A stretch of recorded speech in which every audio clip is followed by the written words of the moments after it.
Welcome back to the feature match. This is round 8 at MTG Bazaar Lotus event. I'm Isaac Lee, this is Dylan Kakawa, and welcome to the booth. I'm excited. It is the last round of the day. It's been a great day. A lot of interesting matches on camera, and we've got one more to show you. Yeah, one of the things that I'm really excited about from this round is just how far one of these players has come in order to play in this event. Yeah, so we have Alan here on the left. He's Yep. come all the way from Poland just to play this event. Yep, Alan Adrzejswki versus Michael Wahlsten today. Yep. And to test for this event, he's teamed up with the rest of Team Bus Stop. Yeah, are you a member of Team Bus Stop? I am, yeah. I just commentate as well. Okay. I can be the voice for Bus Stop here, I guess. Yeah. So have you been testing with Alan in regards to this Storm deck that he is piloting today? Yeah, he kept consistently killing me on turn 2 or 3. Okay. It didn't really matter what it is. The deck is very powerful, and Alan is a ridiculously good player. Yeah, I remember testing with Alan at the Pro Tour, at Ether Drift Pro Tour, and yeah, incredibly good player. Yeah. And also, like, just a good person to hang out with. He's very funny as well. He's very clever and just good vibes. Yeah, good vibes. And his opponent, Michael Wahlsten, who is on walks, time walks. How much do you know about time walks? Because I played a bit of time walks, but I don't know how much time walks you've played. I know a little bit about time walks. I've cast a time walk or two in my life. Usually when you cast the first one, the second one comes as well. But Yep. So we see a mulligan here on Michael's side. Alan appears to be either thinking or has kept his hand. it's a really difficult hand. We've got like 2 lands of Sinking Stupor, Bloodstained Mire, Knight's Whisper, Personal Tutor, Reign of Filth, Expressive Iteration, and Questing Druid. Questing Druid. Yeah, Questing Druid. It's quite a fun card actually. Have you played much with this card? I don't even know if that card does. Yes. I have definitely seeked the beast in my time. Sort of the beast. Sort of the beast. Did you find the beast? I found the beast on occasion. Okay. So Alan finally decides he's going to mulligan. Probably a good choice. Yeah, look, you got to stop and think about these things. We're in round 8 of this tournament, and that's going to cut to, like, both of these players have actually made day 2. Yep. But there's another 4 rounds tomorrow, and if you want a chance at winning that Black Lotus, you want to scrape every single win you can get in day 1. Yeah. And so both of these players definitely playing for keeps. Yeah, I think if you are going into day 2, X and 3, you are probably not live for top 8. Live for some other prizes and a good time, but maybe not the Lotus. Okay. Yeah, well, 312 players, I believe, for this event. The biggest constructed event in the last 6 years since COVID. Since COVID. Yeah. Probably in the Australia? Southern Hemisphere, actually. Yeah, okay. So, mulligan from both players here. Michael is on time walks. One of the things that I really like about playing walks is that it's quite hard to sideboard against walks. Yeah, you do have a lot of like redundant pieces and... A lot of redundant pieces, and do I attack the time walk? Do I attack the creatures? Because it's kind of like, you could actually take the time walk out of the deck and it'd be quite a good mid-range deck. Yeah, so Alan here looks like he's choosing to keep with Veil of Summer, Manamorphose, Tezzeret, and 3 lands in the form of Wooded Foothills, Underground Sea, and Raucous Theatre. Yeah. What do you think of this Tezzeret card? When you can play it on turn 1 with something like a Mana Vault, it is really good. Also, if you can play it on turn 2 with something like a Grim Monolith, it is really good. Yeah. Also, if you can play it on turn 3 with 3 lands, it's really good. So I think this card might be good. yeah, I think it's good. All right, so Alan Raucous Theatering, Surveilling a Stormsail Scion. And we see a Hierarch. This is a Yep, that is a Noble Hierarch. Ignoble Hierarch. Ignoble Hierarch? Can't you see? Like, it clearly says Ignoble Hierarch on the card. I can't read that. That's a secret layer printing of Ignoble Hierarch, and it actually takes you a while to find exactly where the text is on the card, but all the text is on the card. So one of my favorite versions of Ignoble Hierarch. We actually, Alan and I and Jim, we went to the National Gallery in Canberra. And we saw all these like old music posters and everything else, and they were the exact same as like the Secret Lair styles of some of them, like the Lord of the Rings posters and everything. I'm like, these are Secret Lair cards on display here. Yeah, that's great. So Alan, having drawn Vault of Whispers last turn, has Duress now. Yep, Underground Sea as well there. Sea. So Noble Hierarch getting in for 1 last turn. Yeah. Now, Michael's not really presenting any kind of threat here in terms of like how much time does Alan have before he feels the need to actually go off. Yeah. And it's quite a lot of time. But he's also aware that Michael can, with the right combination of cards, go, oh, no, no, no. Spellseeker is coming into play. Spellseeker is going to get something like Ephemerate. He's brainstormed into the Veil of Summer in response to the duress. So he's going to get to put 2 cards back, crack the fetch, get rid of them, and get the value from Veil of Summer. Wow. Wow. That is the single green Cryptic Command. Counter your spell, draw a card. Yeah, and when you mix it with the Brainstorm as well. Yep, yep. That was a good draw by Michael here. Just got to decide which 2 cards to put back. Yeah, putting back 2 fetch lands and sacking a Scalding Tarn. Yep. So the Tropical Island is already in play, but I might have a Tiger. Yep, yep, we've got a Tiger. We've got a Tiger. So we're going to see that Veil of Summer there. Now, look, initially I thought this was a great play, right? Just because Brainstorm, I'm gonna hide my good cards. I'll put them on top of my library so your dress can't hit my Time Walk or anything great like that. But instead, straight into that Veil of Summer. Draws into it, like, so powerful. We do have the option to fire off a Manamorphose in response here. We do have a Storm count of 2, or 3, actually. Yeah, Storm counts 3. And I don't think Alan's quite going off from here, but if he could with a Manamorphose. Yep, yep. All right. Michael keeping his hand close to his chest. I see a Misty Rainforest, Ephemerate, Savannah, Solitude? Yeah. Yeah. There's maybe one more card there. Something that looks shiny. It is very shiny. One thing I really enjoy about Highlander is like walking around the tables and seeing all these pretty cards. Like everyone's got so many really pretty cards.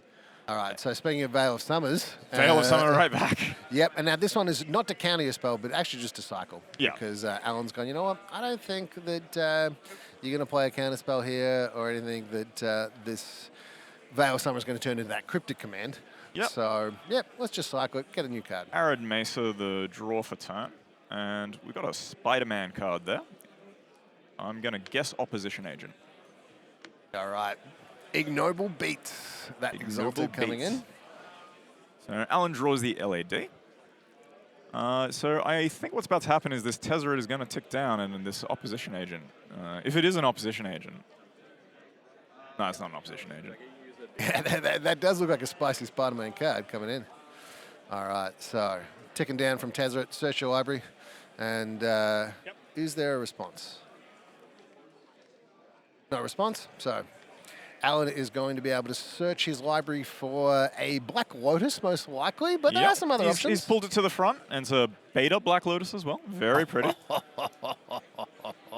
So always nice to see these sorts of cards on camera. Yeah, yeah. Being played as it should. Oh, yeah. That is another great thing about Highlander is that all these cards, they're being played. Yep. That's what you want for a lot of these cards. So we see a Vault of Whispers being an artifact coming into play and ticking up that Tezzeret. Yep. And Alan going, you know what? I want to keep it in hand. Yeah. I want to keep this Black Lotus in hand. I want to keep my Storm count available. And even though you can attack my Tezzeret here, I can just do that next turn, activate, and you can only attack for 1 here. So as long as there's not a creature at end of turn from Wahlsten, we should be good from Alan's side. Yeah, and there's no Dryad Arbor in this deck, which would be very funny right now. Yeah. But getting a Tundra and maybe casting something end of turn. Yep. So if you're in Alan's position here, playing against Alan, you said that he's killed you on turn 2 many times. I note that it is no longer turn 2. We're past turn 2. Yeah. Does that increase the probability of winning, or does that decrease the probability of winning from your side, from your perspective? The Leyline Binding? Yeah, I think that's a Leyline Binding. I think usually if the game goes on longer, it's because Alan is playing around interaction points. So things like counter magic or other stack interaction, something to counter the Storm trigger, all sorts of things. But the game can go on for a long time, and Storm will eventually just kill you. Yeah, okay. So I think it's more a case of the decks I like to play. They tend to not be interacting on those sorts of axes, and you just let the Storm player do what they want. Okay. So Alan's just aware of how Michael might have a little bit more interaction in the form of counter spells or some other funky cards, and so just going, you know what? Like, I actually don't need to attack here. Like in terms of like putting all my cards on the board, yeah, I can just chill out. So Alan's drawn the Questing Druid. He's going to play the Manamorphose first. So Alan doesn't know what's in Michael's hand. Does not know that Michael's hand is basically nothing. 2 fetch lands, an Ephemerate, and a Solitude. Yeah, but he is going to get like a little bit of sneaking suspicion that there is 5 mana worth of spells available in Michael's hand. Because he's attacked with that Ignoble Hierarch every turn for the last 3 turns. Yep. And this turn has gone no attacks this time. What that signals to me, and I'm sure that Alan is aware of this, is that Michael either has 5 mana worth of spells or is playing a pretty cool bluff game. But in Alan's position, I reckon he's going to read, all right, you've got something to do with this 5 mana. And if I was Alan, I don't know if I'd get to that conclusion that the answer is Solitude. So Alan pulling out some very lovely Apex sleeves and some other tokens to represent Storm. Very nice, very mana. nice. Using the correct colors as well of dice, which we love to see. All right. So Black Lotus making the Storm counter 2. Yep. And we've got a black mana in pool and a red mana in pool. Lion's Eye Diamonds, Storm can up to 3. Plays Reign of Filth. Thinking about it. Thinking about it. Got that black floating. Going to use the 2. I think he's going to Seek the Beast here. Seek the Beast. See if he can go off. Yeah, okay. I think he has Dark Petition in hand. Okay, okay. Can we bring up Dark Petition? Yeah, it's just to make sure it is. Whoa. Your will. And Citadel. And Citadel. With Lion's Eye Diamond and Black Lotus in play, you can just play everything. Yeah, it is a Dark Petition. It is this printing of Dark Petition, the Judge Storage Championship promo. Yeah, very nice. Alan has a lot of promos in his deck because he wins a lot of Magic. Yep, okay. So, you see a Black Lotus going to the bin. Storm counts at 5, 3 black mana in pool. So, 1 shy of casting this Dark Petition. He's played the Reign of Filth, so he can actually sacrifice. Couple of lands. Reign of Filth is sacrifice. To get 2 more black mana, we go to 5 black mana. And then we might see that Dark Petition. Yeah, which is definitely going to be adding 3 mana because of Spell Mastery. Yep, and we can even sack that LED in response if we would like. And that's exactly what Alan's doing. Yep. Cool. This is masterwork. This is great to see. Just like, yep, do this, then this, then this, and this. Yep, he's got 3 red mana, 3 black mana after this Dark Petition resolves, and whatever card he wants. Yep. And normally, I'd be thinking, well, the go-to card you're going to get here is just Yawgmoth's Will. Right? But it's in exile. I've already got it. We have to cast it this turn, though. So. Yeah, that is true. That is true. So we could see here like a Tendrils or some other like actual Storm card that wins. He's gone for the Tendrils. Yep, that makes sense. We're at Storm 6 at the moment, and Michael Wahlsten being on 18 life. So really just got to get to 9 Storm, and with 6, 3, 6, 7, 8 mana available. So we play that Yawgmoth's Will, and even if we see a counterspell. Yeah, and this is going to bring back the Lotus and the LED. Probably not cracking the LED because you got the Tendrils in hand. We don't want that exiled while the Yawgmoth's in play, in effect. But Alan's also going to get to play a Manamorphose from here, cast another Reign of Filth if he wants to. Like, he has so much mana. Yeah, yeah. And also has access to that Veil of Summer as well. Yeah, and gets to play his land for turn. Yeah. Yawgmoth is a funny card. Yeah. Alan also here, if he really wanted to, has the option of going for the Storm Scale Scion, but choosing to duress to make sure the coast is clear and sees that Michael has nothing. Yep. Just wanting to check exactly what Solitude's text is there. He's just going, hey, are you going to gain some life here? Am I going to sneakily like do, Storm Count X is like 1 less than I need to? Yep. And the answer is no, I'm definitely not going to do that. So just checking to make sure that I don't have some life gain shenanigans going on. Alan sacks the Lotus and casts the Tendrils after playing a Yawgwill. We've seen it 1,000 times before. Not necessarily in Highlander, but we've seen it 1,000 times before in Vintage. Yeah. So expertly managed to navigate around that Cryptic Command Veil of Summer situation, but just going, I'm just going to slowly wait until I feel like I've got enough stuff going on, and then that Seek the Beast was pretty massive. Yeah, hitting like the Citadel as well, being able to cast that if you really needed to, but the Will was plenty. Yeah, we had that Dark Petition as well going, I'm going to go get Yawgmoth's Will. I'm then going to play the Lotus and the LED from the graveyard.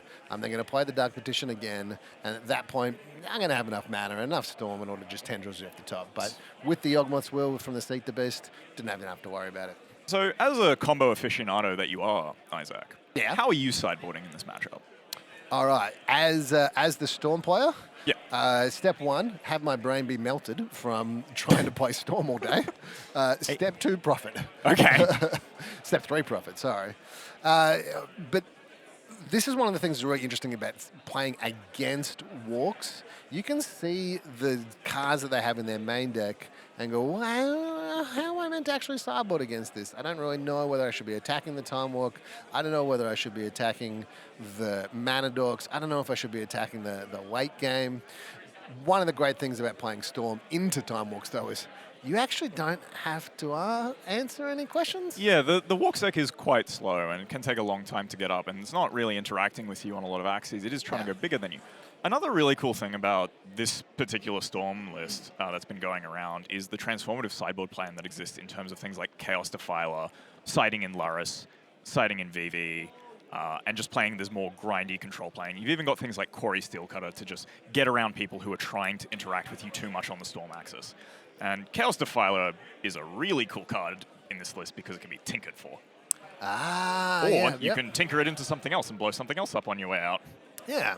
So I think that I'd be looking at that Pyroblast and going, yep, I kind of want that one. And then you've got to make that call as to whether you're going to shift into the more mid-range strategy. And I'd be reticent to do that just because Walks has still got that pretty good mid-range strategy and is going to still have the combo potential. Yeah. And like if we switch over to the Walks deck, you can see that Null Rod there. Null Rod is potentially going to be a bit of a pain. Force of Vigor. Consigned to Memory that is able to counter the Storm part of a Storm. We might see a Blue Elemental Blast come in and Ashiok Dream Render as well as Collective. So, look, a lot of stuff here. Dorothy Voidwalker, Keen-Eyed Curator might come in, Duress might come in. So there's a lot of stuff going on here, but it's also got a pretty good core game plan. If I look at the sideboard, the first thing I notice is this is mostly cards for unfair decks, which seems to be where Walk struggles with. Yeah. So having things like Graveyard Interaction or Extra Hand Disruption, good way to like mitigate that sort of damage that can be done. Yeah, yeah. And the interesting thing is, though, I would anticipate, because you've got that many cards in the sideboard, what do you take out? And the answer is things like Solitude, Dismember, maybe Metamorphosis Fanatic, definitely Fatal Push. Yeah. And because these are the kinds of sideboarding options decks take, this is one of the reasons Storm can have this really powerful sideboard plan, because it sideboards into these powerful creatures which you've like taken all your removal out. So you need to keep some amount of removal in, which again dilutes your deck against Storm. It's really hard because Storm is asking the question and you have to provide the answer. Yeah, sometimes you can be like, haha, I've got like turn 2 Null Rod, turn 3 Collector Oof, and I've got Consigned to Memory held up. And then the Storm player goes, I'm going to play this Baragorth. Or, but that's really big, really quickly. Yeah, and I took all my removal out. I didn't think you'd have any creatures. My Dismember's gone, my Solitude's gone, my Path to Exile, my Swords to Plowshares. They're all gone. So but on the bright side, when the Baragorth connects, it's probably not hitting another creature. Maybe. Oh, I don't know. Chaos Defiler comes in. That's true. I'd love to see a Baragorth hit and bring back a Chaos Defiler or a Storm Sail Silent out of the Storm deck. Yeah, yeah. But then if you leave all your removal in, then sometimes they just like... And then they just storm you. Like, I've only got so much removal in the deck, and none of it removes Storm, really, so... Yeah, yeah. But that's what the Consigned to Memory is for. It does a nice little extra bit of work. Also counters Black Lotus or Lion's Eye Diamond. One of the things that I really like to have in the sideboard of my Walks deck is Mindbreak Trap. So blue and 2, but you can pay it for 0 mana if your opponent has played 3 or more spells this turn. And it actually counters everything. So if they go off, you can go, cool, I'm going to punish you even though I'm tapped out because I've got this Mindbreak Trap. Now, sometimes, like in the game that Alan just played there, the duress comes down first before I even do anything. And that is sad because they take the Mindbreak Trap. Yeah. But if you have the Mindbreak Trap in your hand, you can play in a way where you're like, I'm tapping out every single turn. Yeah. And trying to create some pressure, trying to say, hey, Alan, you have to go off right now. Oh yeah, you have to pressure the Storm deck, otherwise you're not going to win the game. So Alan choosing to mulligan, as well as Michael. So we're both going to 6 again. And which of these two decks do you reckon has a more fun time? Oh, I'm going to say Storm. Storm has a more fun time? Look, winning is a lot of fun. Winning is fun. Yeah, and look, both of these players are actually on 5 wins, 2 losses. So they've actually both done an incredible amount of winning today in 7 rounds. And there's still one more round they have to win to be live for that Lotus tomorrow. Yep. And then 4 more rounds tomorrow, and then we'll cut to the top 8. Yeah, and that's going to be an interesting day. For those Polish people that are watching this coverage right now, what time will coverage start tomorrow morning? 9:30 a.m. Australian Eastern Standard Time. Okay. So, I don't know what time that is in Warsaw, but we can get some Google to answer that one. It's probably like 4 a.m. or something for them. Now, what is the card that's in the leftmost there? That is a Lightning Bolt. Lightning Bolt. And the card next to it is a Basic Swamp, Manamorphose, Marsh Flats, Expressive Iteration, and Preordain. Okay. So that Lightning Bolt has that interaction. Just like, you know what? Like one of the ways that I lose against Michael is if he goes turn 1, Mana Dog, turn 2, 3 drop, and does some funky stuff like that. So I'm just going to play some stuff out to make sure, like some Lightning Bolts to make sure that I don't get got by that turn 1 Mana Accelerator that can be Lightning Bolted. Yeah, it's also like an answer to things like Douthie Voidwalker or maybe an Ashiok that's gotten too ambitious. And it is just a good card in Storm because if you're trying to kill your opponent with Tendrils, well, it's 5 damage. Three to the face and then +1 for Storm. It just helps you get over the line in a lot of circumstances that you maybe want it to. So Michael leading off with a Carpet of Flowers and sacking his Windswept Teeth with a Noble Hierarch, Inquisition of Kozilek, Solitude, and blue card with double blue in it. Yeah, that might be Quantum Riddler. Yeah. I'm sure we'll find out in the near future. In the meantime, we see this cracking of the fetch, going to get a dual land so that maybe I can play that Inquisition of Kozilek and then follow it up with the Mana Dork. Now, interesting choice here from Michael. Chose to weigh out that Carpet of Flowers. Now, might have drawn that Hierarch in this turn, so that's the reason why to not play it to start with. But the other thing is like, I don't want to get my Carpet of Flowers duressed or Inquisition, so I'm going to play it. Yeah, I like running it out turn 1. Playing a Hierarch, even if you have it, is maybe going to generate you less mana. And the other thing it does is it incentivizes the Storm deck to do some awkward things around its mana to try and not give you, the advantage. Oh, yeah. So, Inquisition here. Ooh, these are some of these cards are a bit scary. And I think the thing that's most scary about these cards is that they're all representing unknown cards. Like, the Bolt is the Bolt, the Petal is the Petal, but the Preordain could be anything, the Expressive Iteration could be anything, and the Manamorphose could be anything. Yep. And because the Expressive Iteration can be the most anythings. It can be a number of anythings. Yeah. We'll take it out of the equation. Yep. All right, so we see a crack of the fetch from Alan here. Marsh Flats, giving us a few options. Has to be a black land. There's no white lands in the deck. Raucous Theatre to get around the Carpet of Flowers and get a Scry. So notably, Alan doesn't have blue at the moment, but he does have a Lotus Petal. Okay. So I can imagine if there's not a particularly exciting draw here for Alan, he might just bolt the Hierarch. That makes sense. Serum Vision's off the top. It's probably going into the bin when we don't have blue mana, or the one we do is a Lotus Petal. Draws Flame of Anor. I thought this is a Storm deck. What is going on here? Well, Flame of Anor, that's a wizard card. It is a wizard card, but what is really cool about Flame of Anor is it, out of the Storm deck, answers some of the biggest problems you have. Like, it answers some problematic artifacts or a problematic creature, and if it's not doing either of those things, it's drawing you 2 cards. And then that's reasonable. You've got Vivi in the sideboard. Okay. Vivi Which is an actual wizard. Yeah. All right. Yeah. Look, the fact that it kills both Null Rod and Collective, it does actually make sense. Yeah.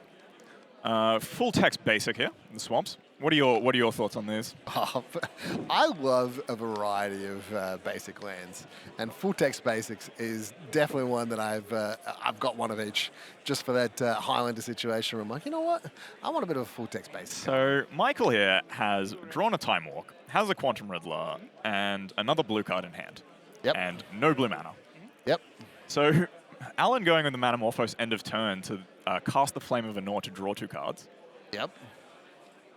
Draws a Molten Collapse. That could take out the carpet. That could take out the carpet, but the carpet's not really doing anything at the moment. No, but if Alan wants to deploy this blue tropical island, which would then give Michael access to the carpet and stuff. Yep. And no blue mana over that side for Michael. So oh, sorry, Solitude was the third card. We said that one earlier. So Solitude, Quantum Riddler, and Time Walk, and no blue mana. No blue mana, yeah. So maybe you do get rid of that Carpet of Flowers so that I can then play my Tropical Island and then play things like Preordain. Yeah, I think I'd want to be playing the Tropical Island here to play like the Ponder and the Preordain that I've got in hand, just to start, winning the game. Yeah, that's fair enough. I mean, you cast the Ponder first because you might just win the game off the Ponder. Yeah. So it sees Ottawara, Tinker, and Opposition Agent. I mean, and we have a Vault of Whispers in play. We don't have any blue mana here, so we could actually just say, well, we know what? We have the Lotus Petal in hand. Lotus Petal as well as the Vault of Whispers, so something to sacrifice. Yeah. And that means that, look, all right, now it's just an Opposition Agent and go, you know what? Chosen the Op Agent, and yeah. I like this. He's going to try and snag a fetch or something like that. Yeah, the Tinker come next turn maybe. So Dreams of Steel and Oil being drawn here by Michael. This hits a creature or artifact, and then exiles one from the graveyard. So we might see the Opposition Agent. Yep, I'm just going to play this now so you don't snag it with that Dreams. He does get to take the Baleful Strix though, so it's not all nothing. Yep. Got to make sure that gets exiled, not put into the graveyard. Yep, Michael's pointed it out. And then also gets to exile an artifact or creature from the graveyard, which there are none. Yeah. So we got that Molten Collapse, which is able to target... and Alan's about to put a Dreams of Steel and Oil into his hand. no, Michael's not having it. All right, fair enough. I was like, no, that's mine. Now, Molten Collapse. What does that card do? Molten Collapse. It destroys target creature or planeswalker, or target non-creature, non-land permanent with converted mana cost 1 or less. It also has Descend. You get to choose both. Okay. Descend, you get to choose both. So Michael has drawn another blue card. I think. Yeah. Well, popped up that Time maybe Walk with the single blue, and now we might see the single blue that you have access to with the Carpet of Flower to Quantum Riddler, draw another card, see what's going on. Yeah, going to play Baleful Strix. All right, Baleful Strix, draw another card. And Ignoble Hierarch. Ignoble Hierarch, also not producing blue. Yep. So Alan's drawing the Tinker. And knows at least one of the cards. No? Do we know any of the cards? Maybe, maybe not. With the Tinker? Yeah. Oh, no, in Michael's hand. Oh, yeah. Michael has an a Solitude and a Quantum Riddler. Two 5 drops. But does Alan know that? No, Alan doesn't know that. Alan hasn't seen anything, but I think he's just going to jam it here, and he has. It's resolved. There is a Citadel in play. Yeah. All right, and have not played a land this turn. So for those that don't know Citadel, Bolas the Citadel, one of my favorite cards. It allows you to play cards at the top of your library, and you can play it for free, but you have to pay life equal to the converted mana cost of that card. It also has the ability to tap, sacrifice 10 non-land permanents. Each opponent loses 10 life. So can be a win condition in and of itself if you have 10 non-land permanents. And Bolas the Citadel's first hit is a Tezzeret. Yeah, now, great thing about Tezzeret is that you can actually search for anything, and shuffling your library means that you've got a different card on top, and the Bolas can keep reset. Going. It's insane. Yep. So getting the Black Lotus, the very pretty Black Lotus. So we see that played, Stormcant 3, tick up the Tezzeret. Now we've got... land for turn. Fetch land at that as well. So I can do another shuffle. So really we're just... what Alan's hoping to hit here is not anything like a Blightsteel Colossus. Yeah. And just not lands. That's it. I don't think we'd be tinkering into Blightsteel anymore since Bolas' Citadel's been printed, but those were some good times. Yep.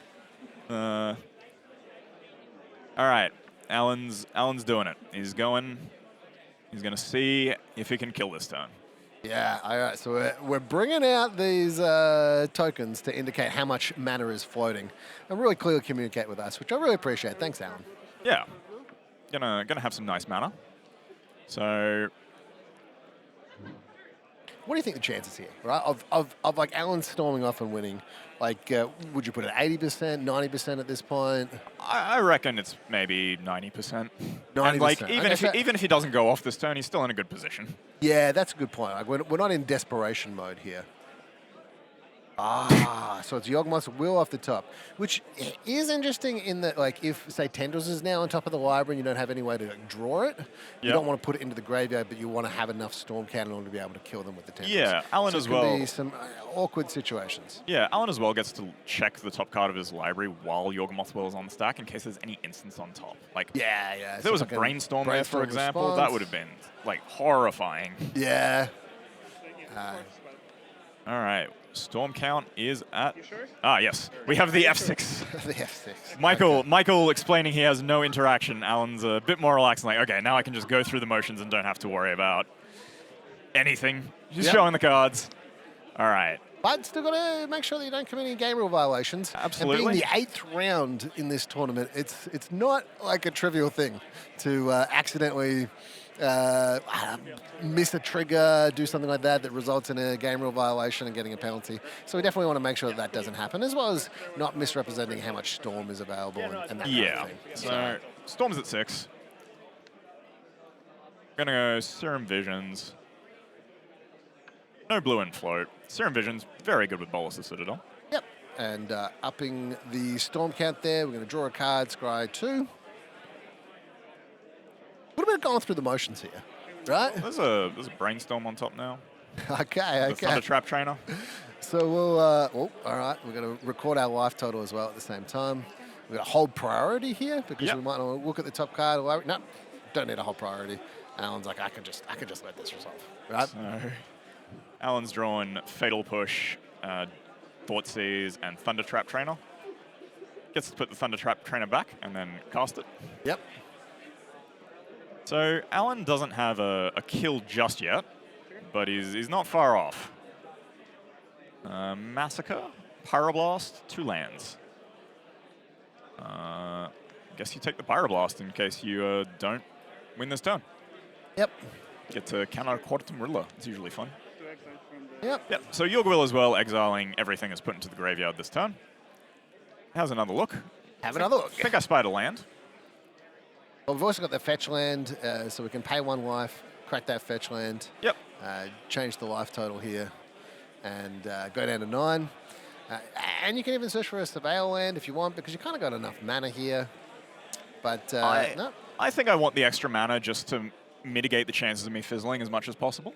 Okay. Because you may need to play this Preordain, for example, and you want to have access to the mana. So like the Petal and the Black Lotus together are like the Tendrils mana if you need it, but also you just cast Tendrils off the top at this rate. But you do still have the ability if you draw it. Yep. So Alan double checking the all graveyard. these cards in the graveyard. Yeah, casting the Ponder from the graveyard. Yawgmoth's Will just very powerful. Yeah. All right, we're going to see a shuffle there from 3 lands off the top. Yep, good choice. So there's probably like, about half a dozen cards that all just say go get Tendrils of Agony and resolve it? Yeah, there's a lot, especially in the Storm deck. So now we see that Ponder, so I think that card needs to be drawn. Yeah. Not just looked at. So we might actually just call a judge over to make sure that Ponder gets resolved adequately. Maybe he's casting a Manamorphose in response. No, he can't do that. No, he can't do that because that spell. Storm hasn't resolved, that Ponder hasn't resolved adequately. So yeah. We'll just get a judge over here to make sure that this gets resolved adequately. Yep. Looks like... I didn't draw cards from the Ponder? No, Alan, you did not. I will do it. So back it up a little bit. Alan's getting a bit ahead of himself. It's not every day you see players forget to draw cards, but What, when you got a Citadel. I can play everything at the top. So what's the difference between my hand and the top of my library? Well, technically a little bit of difference. Knight's Whisper. Alan's life total starting to look a little precarious. Yep. But he's going to see 3 more cards here, so draws 2 lands. And we're just going to make sure that Knight's Whisper goes to the exile because of Young as well. Yep. Uh, Alan looks again at the top.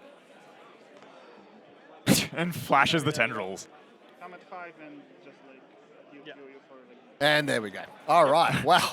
Alan. Absolutely astonishing round of plays. Like I Storm Can 11 at that point, and still I've still got a bunch of cards in my graveyard that I can play. Absolutely amazing to see Alan fly all the way from Poland in order to, I guess, show us Aussies how to play 7-point Highlander. He has been a professional Magic player for 20 years. He did not come here to do nothing. Yeah. He came here to pat some kangaroos and some koalas and smash face playing 7-point Highlander. It was great to see. Yeah, he's not here to stroke spiders. Yeah, not here to stroke spiders. All righty. So that was our final round of today. Tomorrow we have 4 more rounds, followed by the top 8, which is going to be very high stakes. Some very cool matches. Mm-hmm. And we will be back at 9:30 tomorrow. That's Australian Eastern Standard Times for you Polish people. Yep. And we'll see you all tomorrow. See you, everyone. Signing off. Signing off.